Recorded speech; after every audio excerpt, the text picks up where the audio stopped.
was on the night of November 23rd that the shooting happened at a gate station at Bay Meadows and Southside. Michael Dunn was there with his girlfriend of 3.5 years, Rhonda Rohrer. The state attorney's office has released a recording of the investigator's interview with Rohrer soon after the shooting. She tells police Dunn had 3 drinks, rum and coke, at a wedding reception they attended that Friday afternoon. Rohrer tells police she had no concern about getting in the car with him when they left Orange Park, and he was in a good mood when they got to the gas station at Southside and Bay Meadows.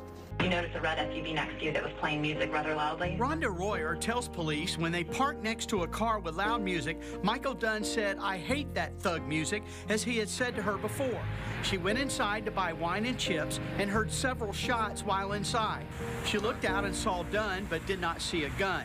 She went outside and he urgently told her to get in the car, get in the car. As she did, she saw Dunn put his gun back in the glove box. Dunn told her he shot at the car with the loud music. She asked him why. He said, "I feared for my life." I said, "Why?" And he said, "They threatened to kill me." Okay. And then he also told you that at some point they were dancing. Correct. To him, but he didn't elaborate on what the dancing meant. Exactly. Rohrer claimed that they did not know anyone was hurt. They went back to the hotel to take care of their dog, Charlie. Dunn was nervous and shaking after the incident. She says they did not know someone was killed until they saw it on the news the next morning. Rohrer says she is the reason they decided to drive home to Satellite Beach. That was my fault, because my whole thought process, as soon as I heard this, the first thing that popped into my head was, we need to get home.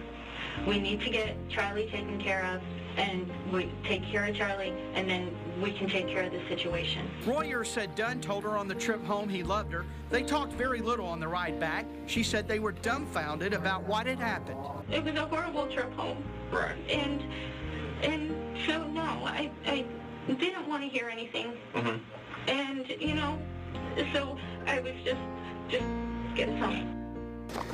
Dunn was arrested by police soon after he got home. Rohrer told police Dunn never mentioned to her seeing a gun in the red SUV in which Jordan Davis was in with 3 other friends. Dunn later told police he saw a shotgun.